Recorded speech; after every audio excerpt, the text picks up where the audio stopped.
let us look at the hackathon in numbers, just a brief overview. We go on to the next slide, Nima. Yeah, so the 2022 UN Big Data Hackathon is happening over the course of 4 days from the 8th of November till the 11th of November. We have over 1,000 participants, a truly great number spread across over 450 teams representing over 60 countries. We are very, very proud to have over 60 countries being represented in this hackathon and making this truly a global event. Next slide, please. Yeah, so without delay, moving on to what all the teams have been waiting for, right? The reveal of the theme. So I invite Jaye to reveal the theme to the hackathon participants. Well, thank you, Abhijit. Hello, teams. I am excited to review the theme of the 2022 UN Big Data Hackathon. So for this year's hackathon, we would like the participants to use big data and data science to develop ideas and solutions to address global challenges and to help achieve sustainable development goals, notably to support policies caused by the disruption to global value chains and economic globalization due to disasters, conflicts, restrictions, and blockages, or the impact of climate change on society as part of monitoring SDG 13, which is climate action, or the rise of food and energy prices affecting vicious cycles of poverty, hunger, and inequalities. While your hackathon project could address one or more themes. Those are quite hard and important topics, so that we are really looking forward to see the creative ideas and useful solutions that you come up with. All right, thank you. Thank you, Jay. We are grateful to have Amazon provide us with the AWS platform to all of the participating teams. And I invite the AWS team, Mr. Tuan, Kathleen, Raju, and Jordan, to introduce the AWS platform, which the hackathon participants can use. Over to you, team. Thank you. Sorry about that, guys. Let me start my intro over again. Good morning, good afternoon, good evening, everyone. Hopefully everyone can see and hear me okay now. As you guys hopefully can see on the screen, there are 4 members of the account team. I believe only 3 are on the call right now. Let me introduce myself first. My name is Tuan Train. I'm a senior solutions architect at AWS supporting the United Nations. And I see my colleagues have joined on the video, so I'll go ahead and let them introduce themselves and then we can get started. Hi, my name is, go on, Kathleen. Sorry, Raju. Hi, my name is Kathleen McGeer. I'm the Senior Customer Solutions Manager on the account supporting the United Nations.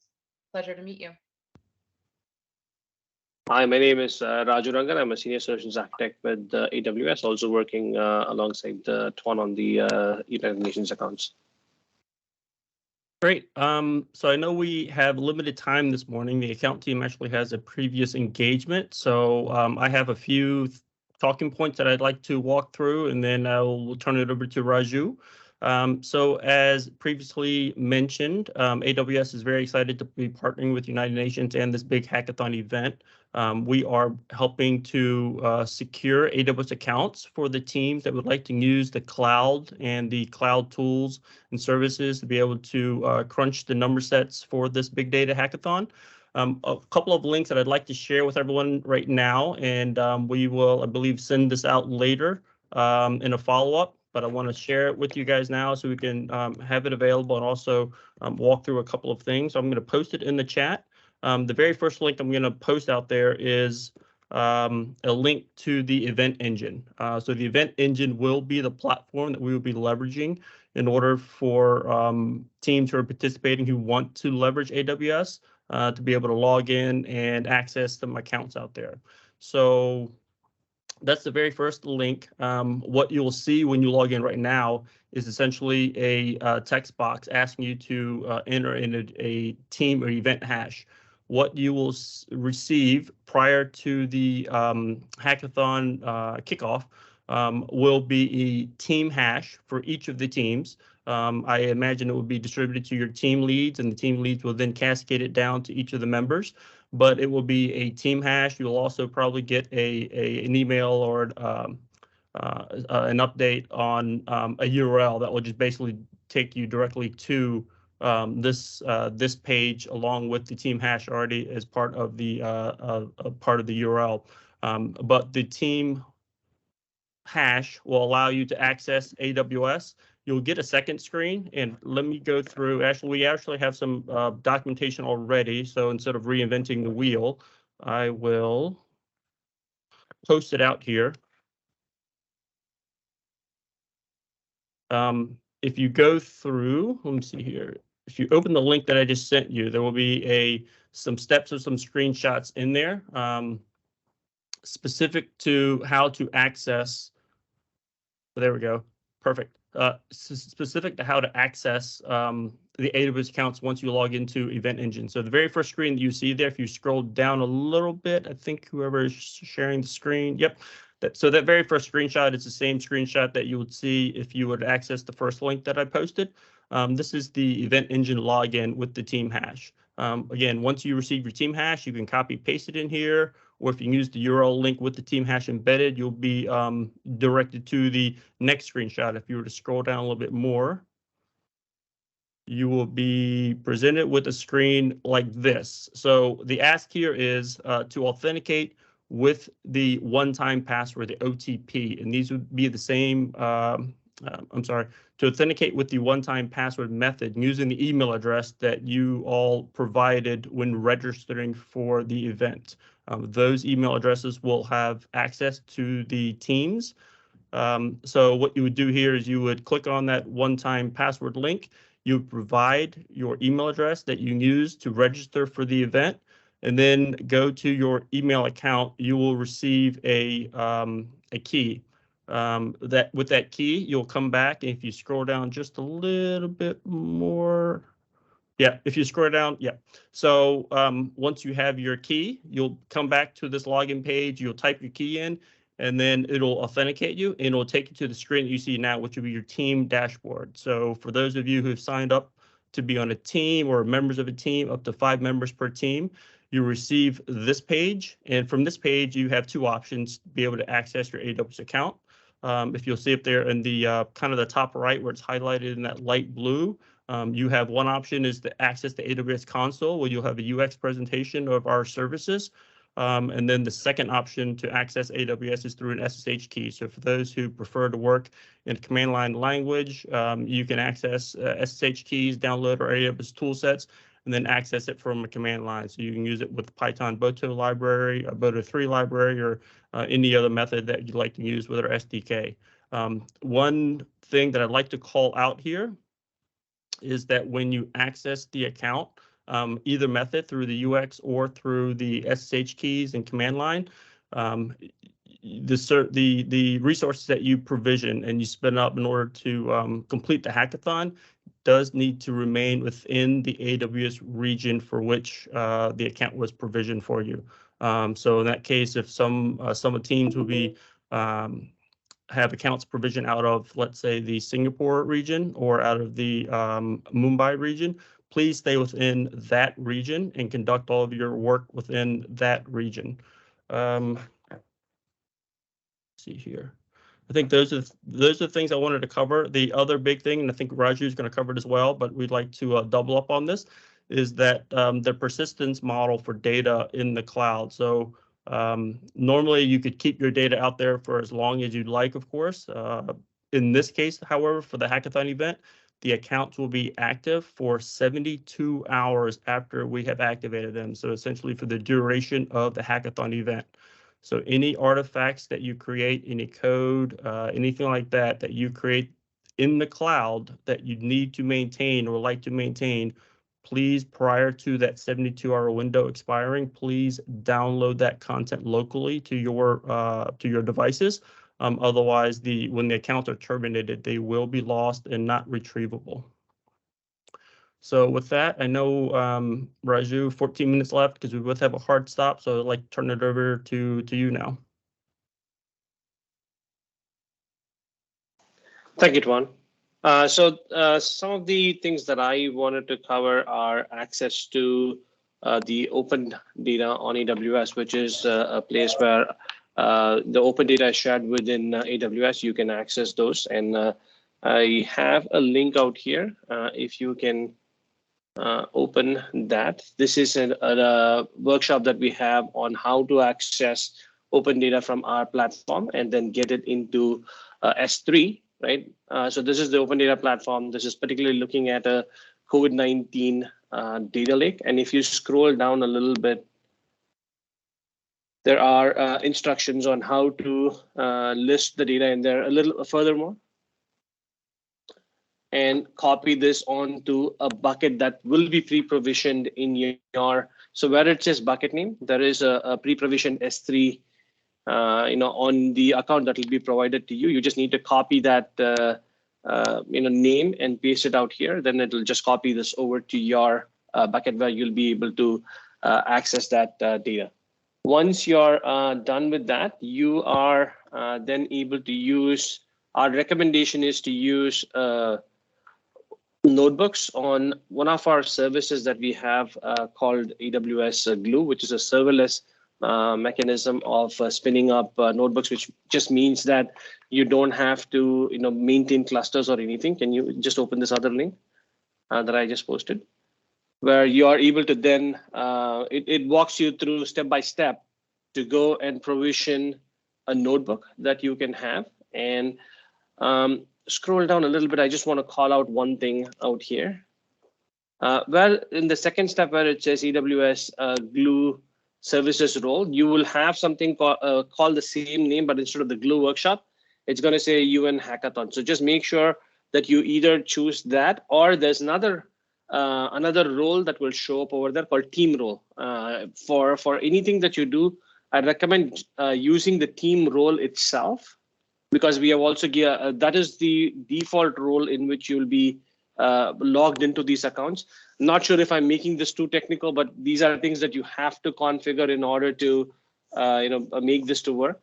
So either do that or just choose the team role, and then you'll have the permissions that are necessary to do your notebooks, right? So if you scroll down, then it becomes a regular Jupyter notebook where you're able to connect to the data and do what you want to do within that Jupyter notebook. And one quick thing, other thing that I wanted to cover was this third link.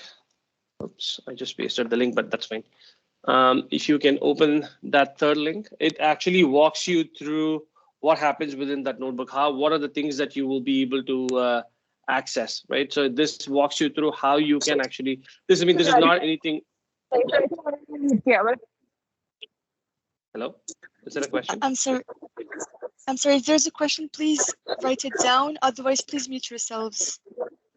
It's impeding let me mute the participants. All right, sorry, Raju, please go ahead. Yeah, sorry. So Mama, I think you will address the question about the hashes and stuff, right? So yeah, so this link walks you through how to set your code up to read data from S3, write it back to S3. All of that is covered over here. If you need any examples on how to do that. Finally, I want to also call out the same thing that Tuan had called out, that this account is active for 72 hours. So you will need to download your notebook. So there is a button that shows up on top of your Glue notebook, which would say download notebook. You can download the notebook so you have your code, and also go back to the S3 bucket and then be able to just click on the data that you have generated or anything that you want to download from that S3 bucket. Make sure you download the data. And this is in the terms and conditions that you have. You would agree to right up front when Tuan showed you this. Another thing to call out is do not use any private data. Make sure everything that you're using within this account is public data and only data that can be brought in according to the terms and conditions. Please read those and please abide by those rules. Any questions you have, I can take. So I think there were questions about the hash. So we'll be sending them out within this week for each team to set up the environments. Again, 72 hours is the time we'll get. So the hackathon starts on November 8th. On November 11th at exactly 12 p.m. New York time, everything, you will be logged out. So make sure that before that you're done with your presentation, you've downloaded everything. And yes, we will be sharing the links, all the links, as well as the recording.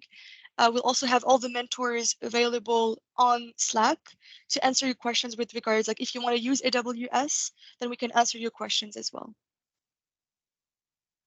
And another question about whether you have to use AWS. No, you don't. We do encourage you to try because it's a terrific tool to be able to kind of do some very enhanced data analysis. Anyways, like unless you're like not very comfortable with it, in which case it's totally fine to use your own local softwares. Like we don't ask you to use any of these tools. You can do whatever you feel comfortable doing.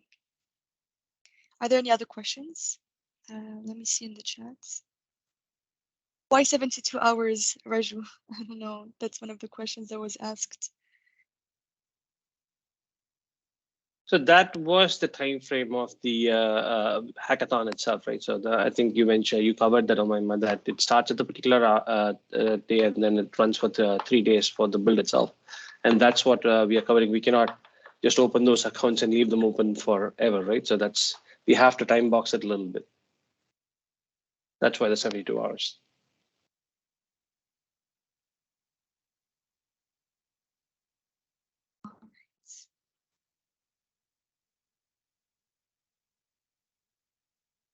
I'll take that COVID-19. No, there's plenty of data within that open data platform. Anything that is open, any data, it doesn't necessarily need to even come from the AWS platform. If there's other open data that you need to use, you can use them. Make sure that you read the terms and conditions of the data that you're bringing in. So a safe bet is to use any data that is available on the open data platform from AWS. But if there is any other open data that you know is free for public consumption, you can use them. Okay, that's correct, right, Tuan? Do you have any opinions on that? No, you stated it. The terms and conditions of the platform do require that participants adhere to only leveraging open data, publicly available data sets. So even if you have data that you've curated for yourself, if you post it out there somewhere and it's openly available with no expectation of enforcing restrictions on it, then absolutely you can use it for the hackathon. Well, you can use it on the AWS account that we're provisioning for you. Any data that, let's say, that you have created yourself, but you're not making publicly available, and then therefore you're classifying it as private, and maybe you're hosting within your own S3 bucket, those would essentially violate the terms and the conditions of the platform that AWS is providing to use for the hackathon.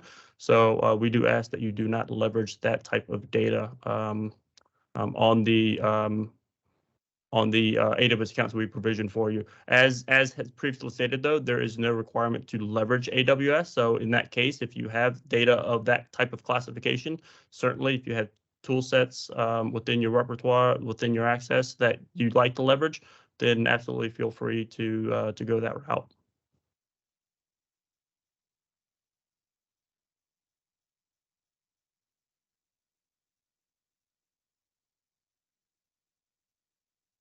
And one other thing that I wanted to also cover is there's plenty of, we are recommending the use of the notebooks. There are other ways to leverage compute environments within AWS as well. And this lab that I shared with you has quite a few options. If you feel comfortable, try to explore them and then use them if at all possible.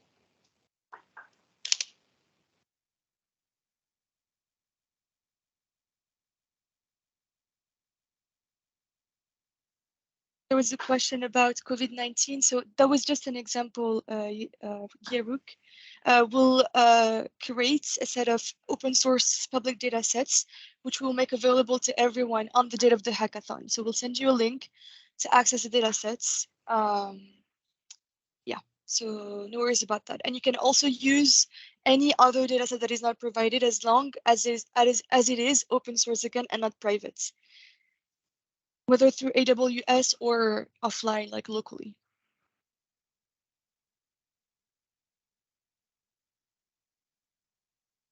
Okay, for the expert track, yes, there will be access to the AIS data set. Sorry, we'll have a separate dedicated webinar on November 7th for the Big Data Experts track. We'll be sharing the details very soon to go over the AIS dataset accesses in more details.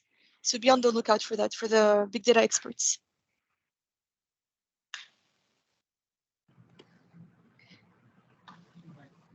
I think there are questions with regards to step-by-step videos on how to use AWS. Yes, absolutely. So on top of the links which we will be sharing by email as well, I think there's a lot of documentation online. It's very straightforward. All you need is the hash function and make sure to kind of follow the steps with the different authentication steps. So you'll have time to kind of go over this as well. I don't know if there's any additional material, Tuan and Raju, that you want to share. Yeah, just on that authentication piece, I know that when you get to that screen, that was one of the links that I had posted earlier. There are several different ways to authenticate to the platform. You can use your Amazon account, your Amazon consumer account. You can use OTP. The ask here is to use the OTP because that is the account that we've registered with the platform when we provision the accounts, right? So you can log in with Amazon account, you will be authenticated, but you will not be authorized to access any of the teams we provisioned because that's not the account that we use to provision your access. So please use that very first link where it says email one-time password, that OTP. Use the same use the same email account that you had provided for event registration, and then check your email inbox. You should receive it within seconds. You will receive that one-time password, and that's what you need to come back to this screen and enter in, and then you will be pushed to the next screen, which will give you access to AWS.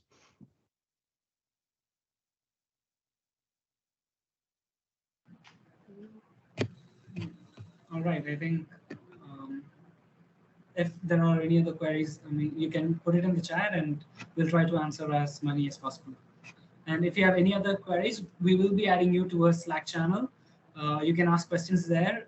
There will be a support team dedicated from AWS and all of the other technical platforms as well, so that if you have faced any issues, you can talk to them as well.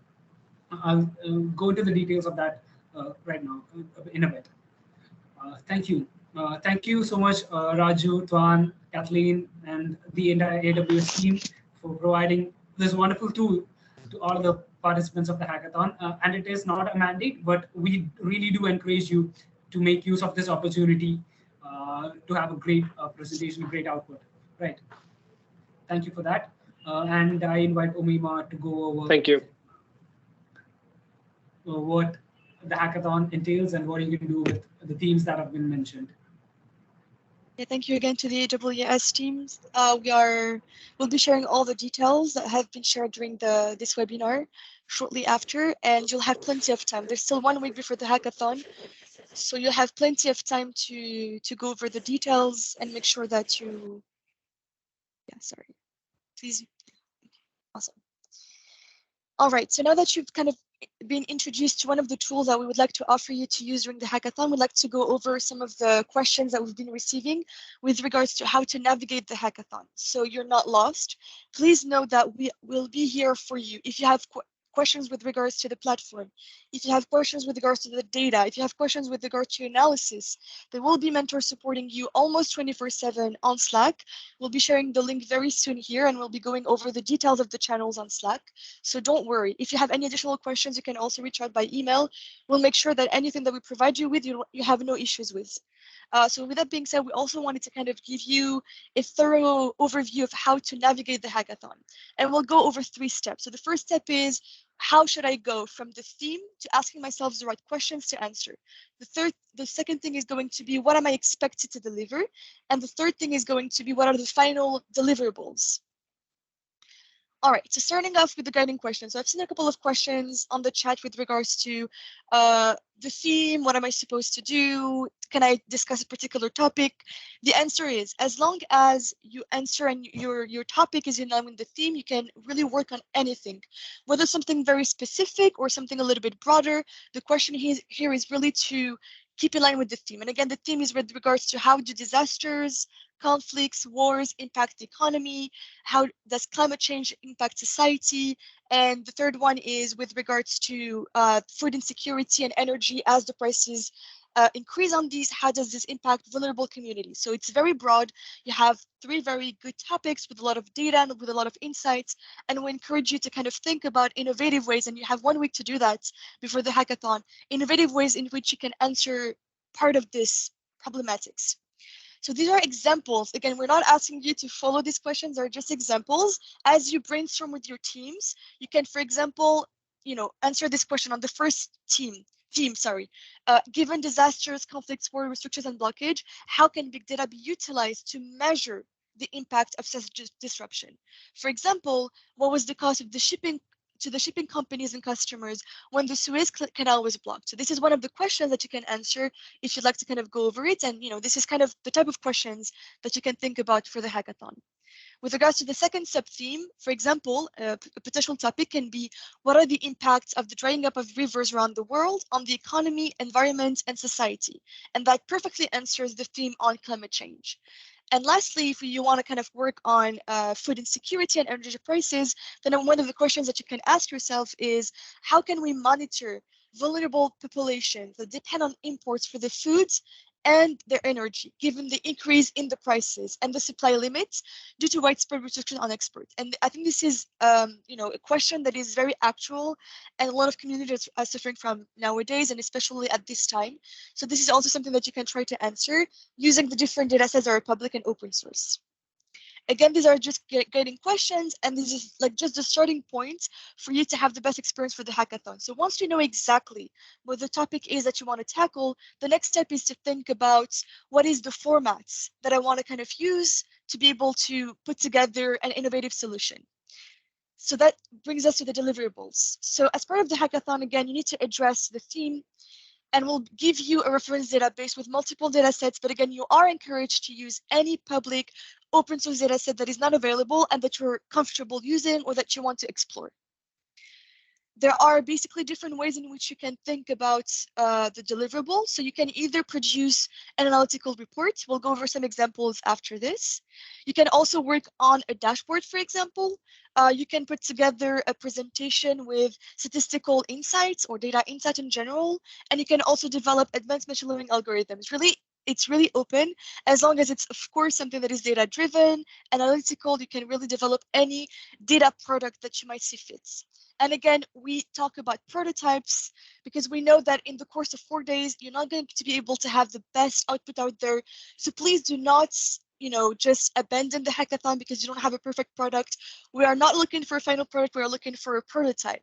All we want is to be able to find solutions that can address some of these themes and in the future can potentially be implemented. Last year, for example, the team that won the hackathon actually implemented the solutions in their company, and that has been very useful to the farmers that they've been working with. So the third and final point with regards to what should I do during the hackathon is the final actually expected outcomes and deliverables. We really ask you for 3 key points. The first is a presentation. It can be a PowerPoint, it can be a PDF with a report, it can be really anything that you see fit. And this has to explain kind of your presentation and your solution. In order for us to kind of understand what you're doing, we also want you to put together a video of you going over the presentation. It should not be like longer than 10 minutes. It can be if really you cannot squeeze it, but we really want you to be concise and precise with regards to this solution. And lastly, we want you to share with us the coding scripts. Again, for some reason, there might be a reason why you're not able to deliver one of these 3. We understand if it's a question of time, if it's a question of copyright, it's okay. However, please note that if one of these 3 is missing, you will have a small penalty, of course, because we want to make it fair to the teams that delivered all 3 submissions. So if you have any questions on the deliverables, please ask them in the chat. We know it might be a little bit, tricky. I see like a question just popping in. How technical has it to be? Again, we have teams that are beginners. We have teams that are advanced. We're not looking for any specific technical solution. We just want you to think about the theme, to have a topic. We want it to be some data, of course, analysis in there. So please make sure that you kind of, go over your presentation with some metrics, some numbers. That's really the goal of the hackathon. And we are open to anything. And if you're not done with your presentation, just come up with whatever summary of what you've done. Even things that haven't worked is also something that we want to kind of see. So please just don't abandon the hackathon. Just go for it, have fun and experience it. We'll go over so the rules apply to both tracks, by the way. So these deliverables are the same. The technicality of it is, of course, higher for the big data experts track, by the way. So that's really the main difference. So now I'll go shortly over something that we've already covered during the first webinar. I think you all have seen this already, but we just wanted to kind of go over it once again.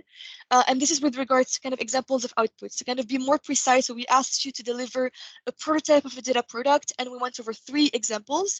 So the first one, with regards to the big data track, I think you have all seen this, but we put the links to the 2020 AIS Big Data Hackathons outputs from the different teams. As you can see, for example, the Blue Carbon team, they worked on machine learning algorithms to help them predict carbon emissions from ship trackment using AIS data.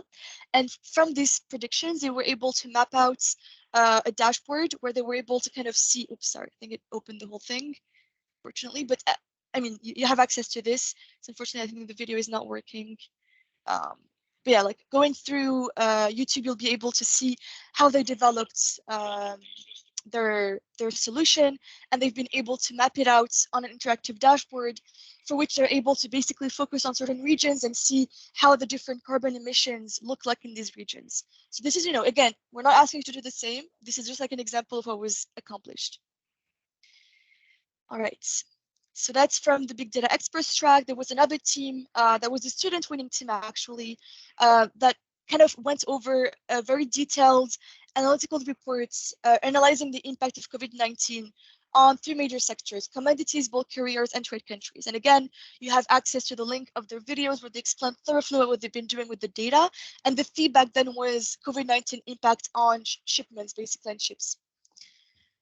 All right, so again, we went over this. We have the links. We'll share the presentation, so you'll be able to kind of look into it. You still have 1 week to be inspired by these teams and what they've accomplished, and hopefully this can give you examples and ideas and inspire you to kind of go over this as well. So now let's go on to the youth track. So last year, the youth teams have come up with very different solutions. Some were very technical, other were not so much technical, but really all of them made an effort to kind of come up with something that was detailed, nice presentation, a video explaining what they went through, etc., etc. So for example, some teams have put together some reports with data analysis. They did some data correlation. Some of them, were presentations. Others were like very detailed reports, and you can see they put together some graphs. They explained what they've been kind of looking into and gave some insights on the data that they've been collecting. And again, you have access to their projects here. With regards to, another potential solution is, again, dashboards. Like, we like dashboards. We think it's really fun. It can be a nice starting point for enhanced, products in the future. For example, like apps have been developed from this. During COVID, of course, there were a lot of teams and youth around the world who worked with different organizations to put together COVID tracking dashboards. So these are definitely useful. So last year, we also had multiple interactive dashboards. So for example, the team IDX, who put together dashboard showing the food security and economy per country. And then we had the Dose team that put together the dashboard. We put the link here, you can get access to it because they published it. And you can basically hover over the different districts of their city and be able to see how COVID impacted the different neighborhoods in their city. So that was very, very cool. And last but not least, for those of you who really want to kind of, do big data, then you can definitely develop some machine learning algorithms. So the winners last year, that's what they did. They put together machine learning algorithms to evaluate the vulnerability of teams and countries, impacted by COVID. And then we had, another team, the Data Rockstars, who also developed some alarm algorithms to be able to kind of let the people know that there was an uptick in the number of cases in the food insecurity during the COVID pandemic. So these were like different ideas that the different teams come up with, and we hope that this inspires you to also put together a solution, again, whichever one you feel more comfortable with. We just wanted to finish the hackathon and learn from it as much as possible. All right, so I think this was kind of clear. So now I'll give it over to Abhijit to go over the hackathon's timeline. Thank you, Mima. So as mentioned before, the hackathon is happening from the 8th of November till the 11th of November. Please note that the hackathon kickoff will happen at 2 p.m. Yogyakarta time on the 8th of November. And all of the submissions has to be made before 12 p.m. Yogyakarta time on the 11th of November.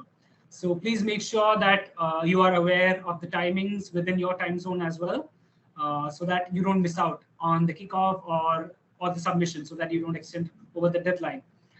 Just to make things easier, there will be another workshop on the 4th of November at 8 a.m. EST to prepare all the teams for the hackathon as well, which will focus more on climate change and responsible innovation.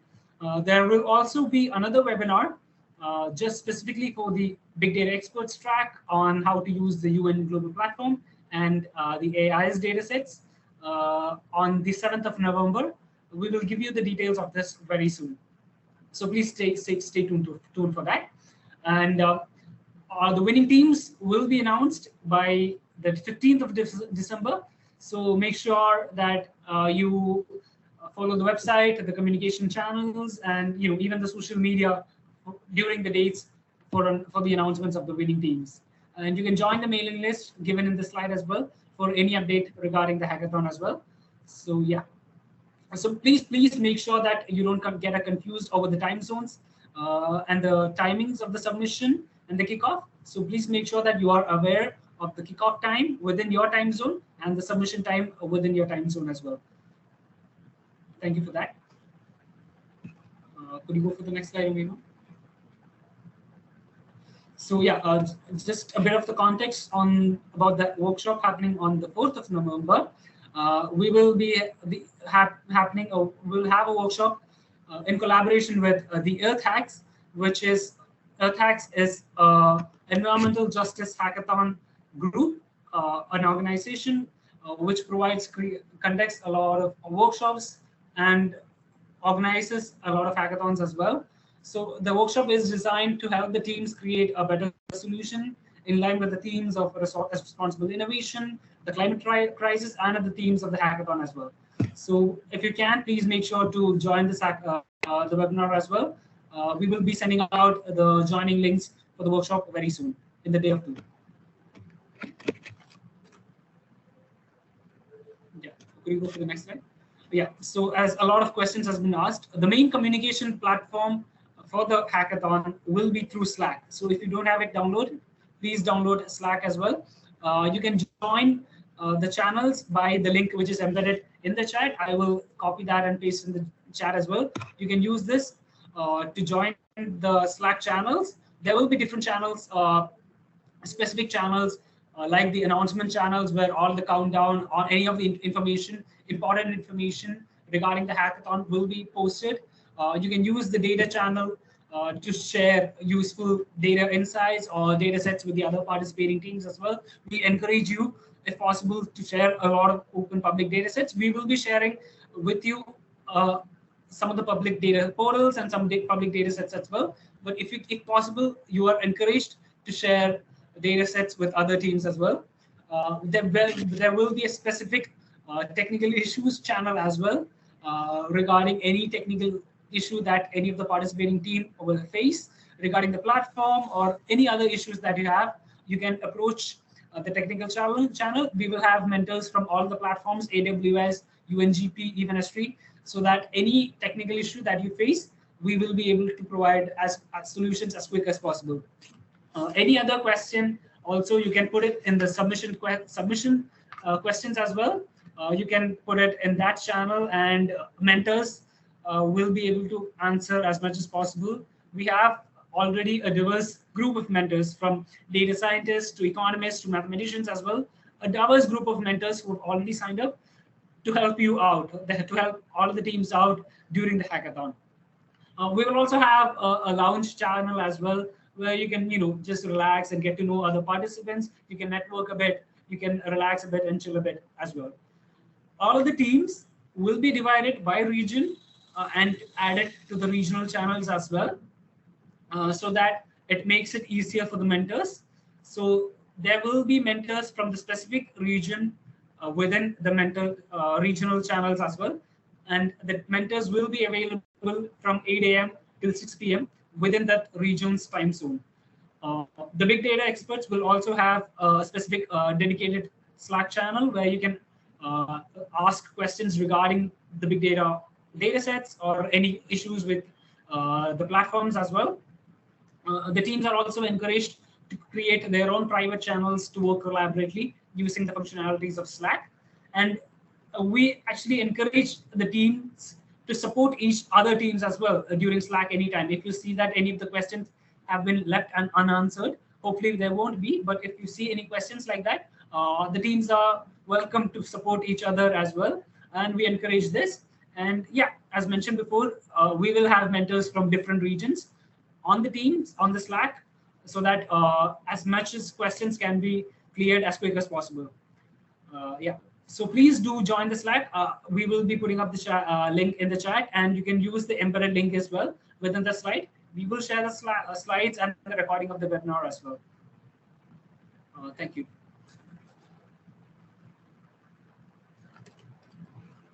Thank you, Abhijit. So Abhijit will be sharing the Slack link now, and of course we'll be sharing it as well by email. Don't worry about it, but you can join it as soon as now, basically. All right, so Abhijit.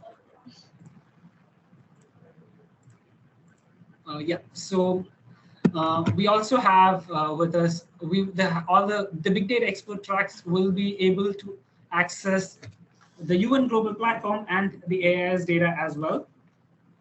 And yeah, so we have with us Ms. Amna Gul and from the Asian Development Bank, and Mr. Sean Lovell from the UN Statistics Division. The global platform will be available to use for the big data experts track specifically, so that they have access to the AIS data more freely. Just introducing the speakers, Amna Gul has more than 5 years experience as a data scientist, working in various multinational corporations and banks. As part of the ADB team, she's also involved in developing port indicators using the UN Global Platform's AIS dataset. And Sean is Information Systems Officer at the UN Statistics Division. He is also part of the UN Committee of Big Data Experts on AIS data as well. So over to you, Sean and Amna, to introduce the UNGP and the AIS. Amna, please go ahead if you wish. Hi. Hello, everyone. A very warm welcome to all the participants. And I'm going to discuss a little bit about how to access the AIS dataset that is available on the United Nations Global Platform. Please let me know if my screen is visible.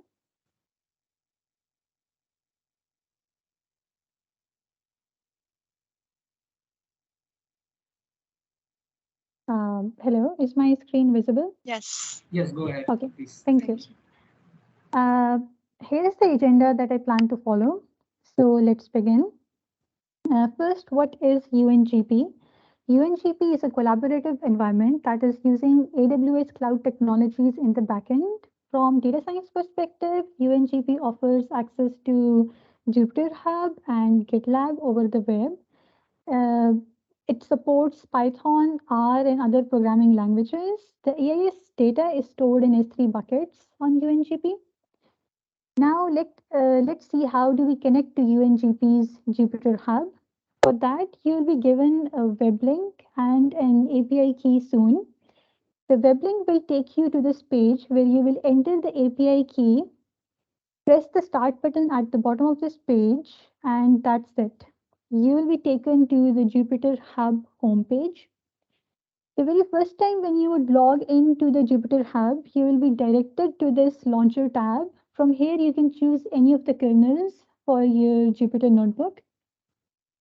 We would recommend that you select the AIS-TT kernel, as it comes pre-installed with standard data science packages like NumPy, pandas, scikit-learn, etc., along with some other geospatial visualization and analysis libraries like GeoPandas, Folium, H3, etc., that can be really handy when dealing with AIS dataset.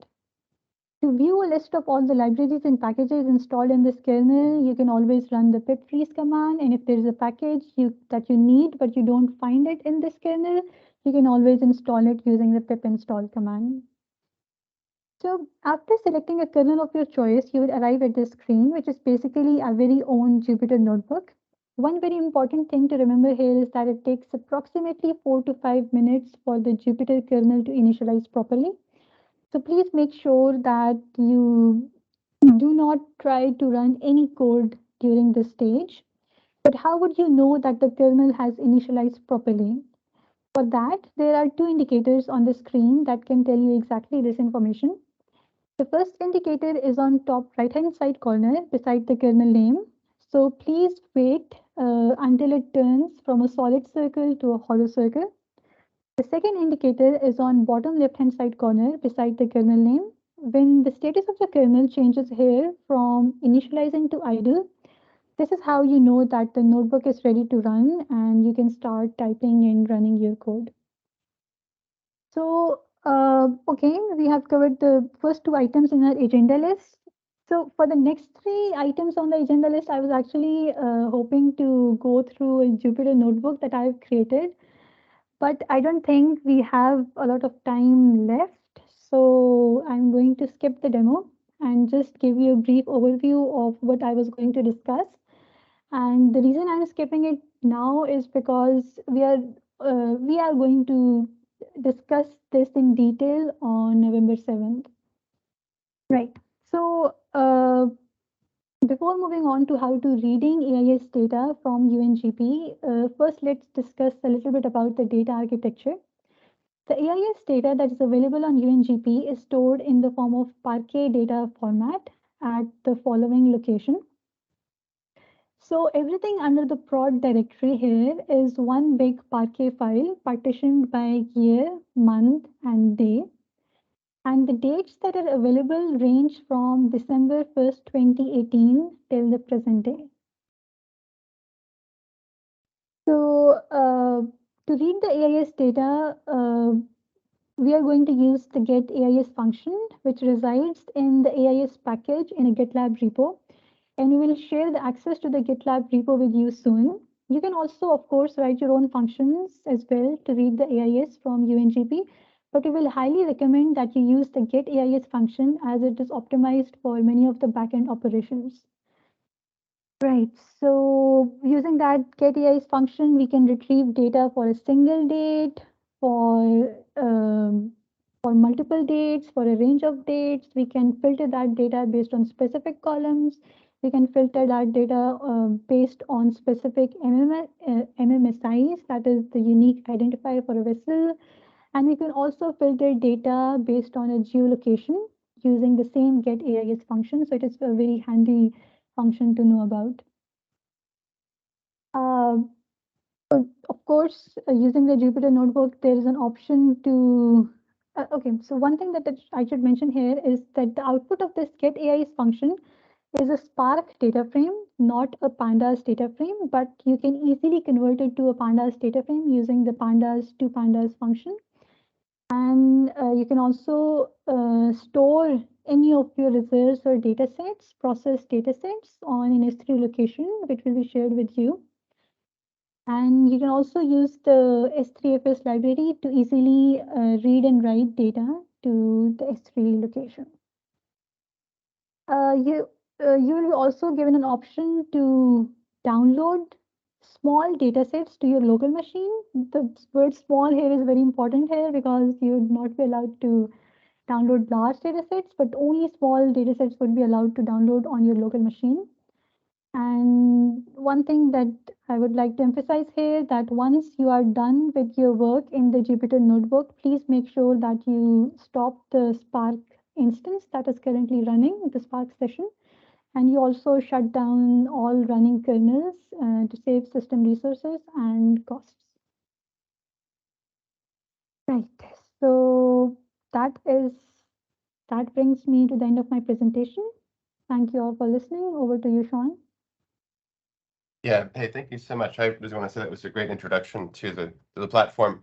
I just wanted to briefly give people a heads up because we will be having a separate webinar on this next week, so I don't want to go into too much. So the issue is a lot of the big data experts will be basically using the AIS, the UN Global Platform environment, the notebook service in particular, which is what she demoed, to aggregate AIS data and potentially make certain data sets public and bring that into AWS. But you can't bring private data into AWS. So what we've envisioned is a process. So what we're working on this week, each team will in all likelihood have access to a subfolder in a Jupyter in an S3 bucket. And the contents of that bucket will be public to everyone. It'll be public to the world. And it'll be public in the sense that it meets the criteria for AWS. The terms and conditions of our data access to AIS is that we can't redisseminate the raw data, but we can perform certain aggregations. So if you think this issue of connecting, the AIS data to the AWS, it only will happen through this public bucket because the data that goes into Event Engine will be public. So let's say you're a user and you've performed a query, you want to save the data. The idea is at this point, you will save this data to your subfolder in a public bucket that everyone else can see. You can see everyone else's public S3, AIS aggregations, and then you can bring this into the AWS Event Engine that the AWS team demoed, if you wish. So if you download it locally, you can perform local aggregations, but you're not allowed to bring that into you're not allowed to bring private data into Event Engine. So I just wanted to bring people's attention to that. And the way that will be implemented will be essentially a slight modification of the sort of kernels you can see. Each team will, in all likelihood, have their own kernel, and you would access your team's kernel in order to save data into that public subfolder of that bucket, if that's clear. And we will be auditing through an automated process access to these different kernels. So please only use your own kernel. We'll go into more details in the next webinar, but that's the vision. I hope this is clear. Thank you so much, Sean and Amna. I hope the big data experts track are clear with this. We will have another webinar on the 7th of November to go over in more detail. And I think the demo will also be shown so that you are more familiar with it and you're more comfortable with the platform as well. So moving on, all the teams will also have access to ArcGIS thanks to Esri. And I invite Mr. Brian Baldwin, who is a senior solution engineer at Esri, to go over the ArcGIS, which will be available during the hackathon to the participants. Right, I think he's gonna come. He's going to come back to the meeting. He just dropped. Let's wait for him to come back. And again, just as a reminder, I know I wrote it here, but I just wanted to say it. We know that we were presenting a lot to you guys that you're not familiar with, and make sure that you have all the accesses before the hackathon, so you don't waste time during the hackathon trying to figure it out. So if you're not familiar with AWS, it might make sense for you not to use it. But if you still want to experience it, we will send the hash functions on November 3rd, so a week before the hackathon, so you have time to set up your accounts. And then, from there, it's going to be just launching Jupyter Notebook. Like, it's as easy as that. And again, we'll be available for support during the hackathon if you experience any issues. So that's for both of the tracks. Now, for the big data track is the only one who will be using the UNGP and ArcGIS. So for the youth track, don't worry about these two platforms. You won't have to use them. All right, now we were waiting for Brian to come back and go over ArcGIS for the big data experts teams who want to use it. Again, it's optional as well.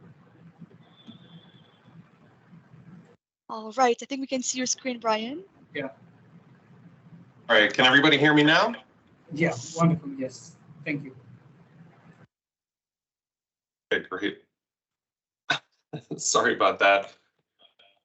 So everyone can see me. I'm also on my phone, so I was having some audio issues.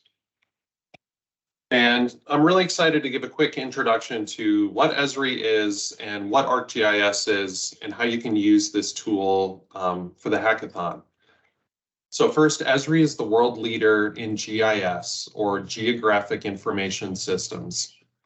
And so we have users in a various array of industries across the world, from the UN, pretty much every national government, local agencies, and they do a lot of different things with the tools. But what is GIS?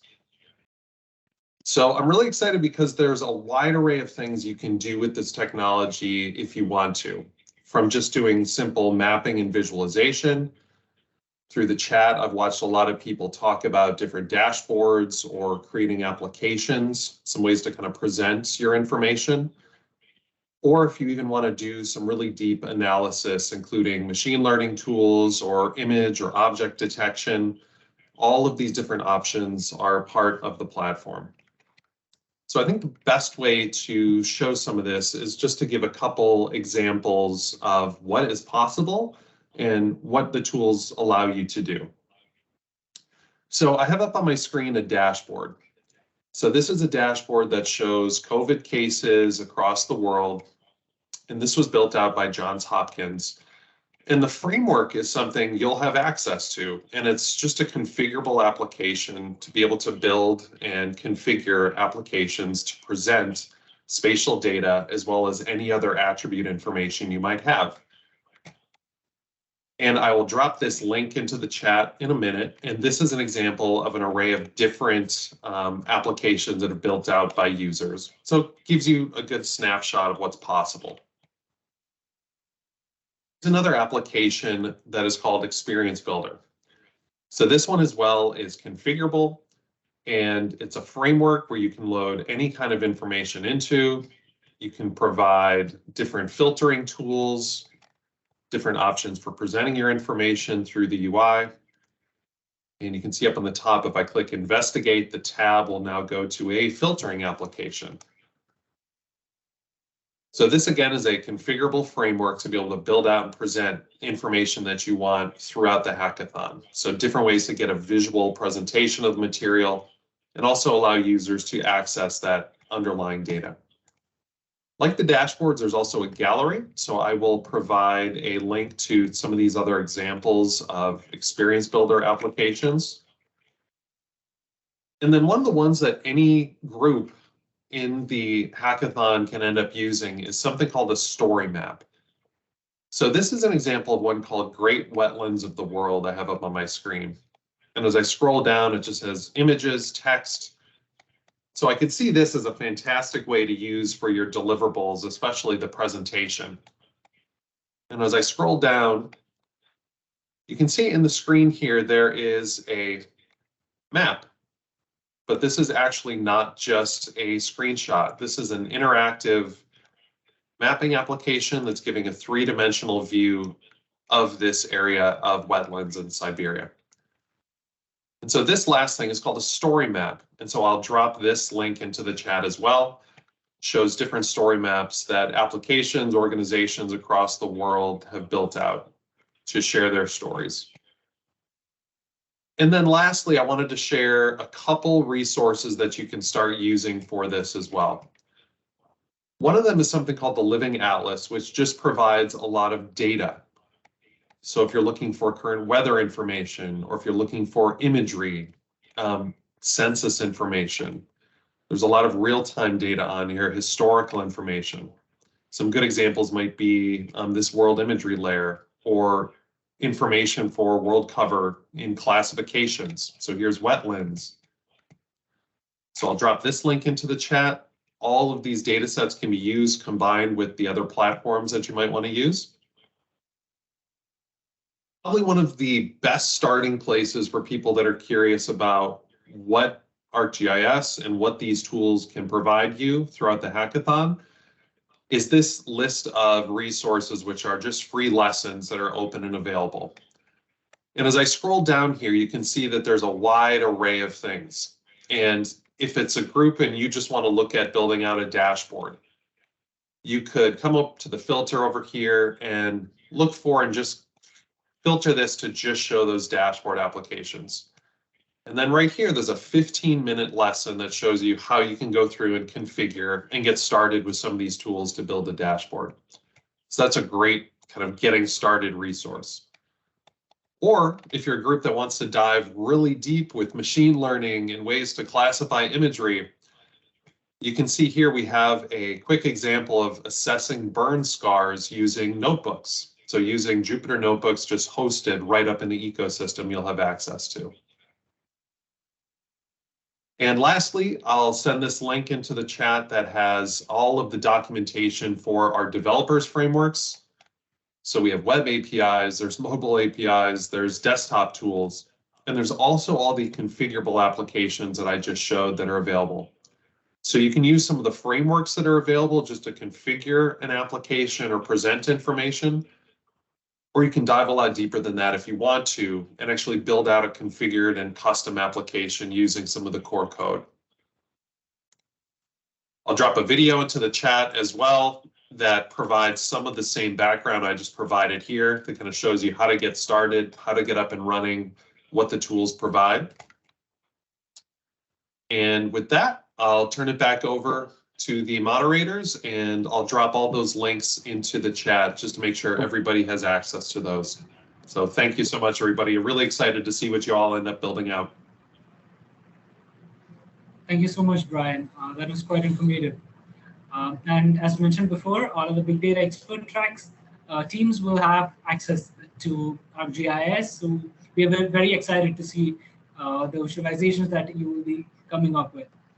A lot of questions has come up regarding the judging criteria.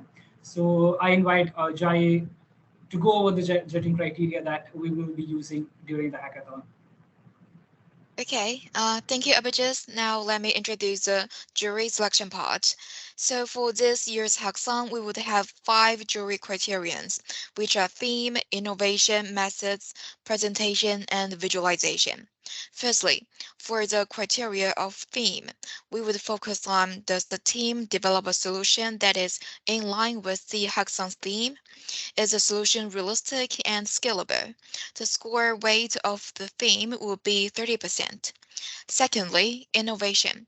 So for this criteria, we would concern about does the team's idea show out-of-the-box thinking?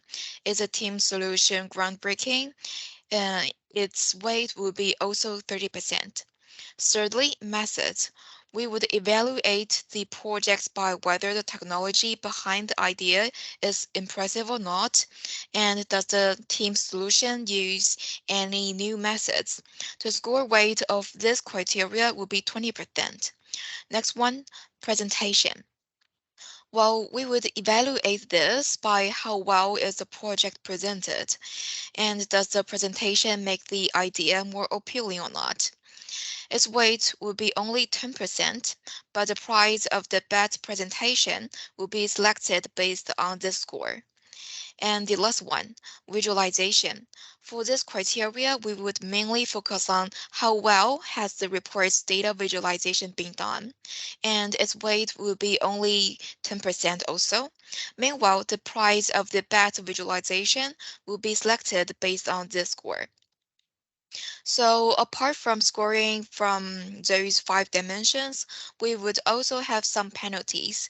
We would check whether the team submitted their codes, slides, and videos, whether the team used private data in their project or not, and whether the big data expert track team used big data or not.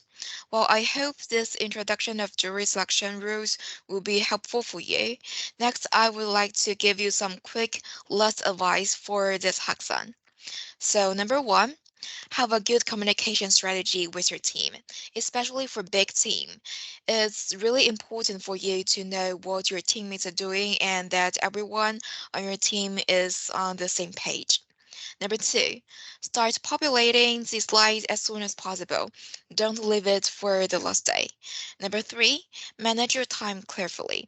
So 4 days is a short amount of time. We really recommend you to have a schedule ahead.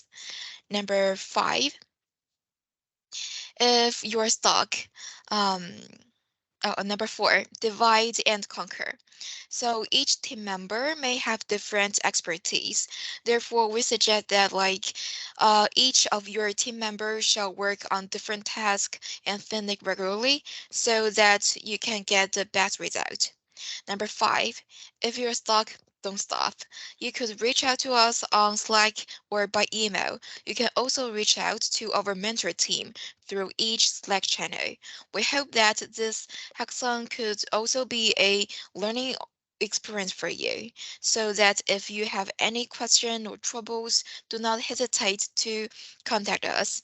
Our mentor team will be really willing to help you, and we look forward to your submission.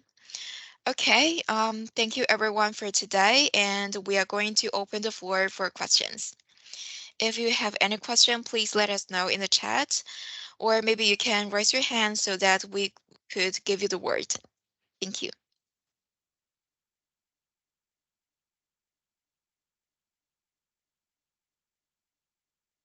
There were a lot of questions in the chat, so hopefully we answered most of them. If not, please reach out to us by email. We're trying to read through them. And also we send the link to the Slack so you can get started on asking questions. And sorry for running over time. We know it was supposed to be 1 hour, but there was a lot of content to cover. So we hope it gave you a nice introduction. And don't be afraid, like there were a lot of things presented, but honestly, like if you don't want to use any of these tools, this is totally up to you. We just want to make your data analytics experience go smoothly. And if you want to use these tools, you can. If not, then it's totally okay. All right, looks like I don't think we have necessarily any questions. People seem to be okay for now. So maybe we can end the meeting. Yeah, And we'll just a chat on reminder, Slack. Sorry, Abhijit. Yeah, the recording and the slides will be sent to you by email, and we will try to update you with any information that we have on Slack and by email as well. So please do make sure to join the Slack as quick as possible so that you can keep connected with us. Thank you. Thank you. Bye, everyone. Thank you. Bye. Take care. Bye.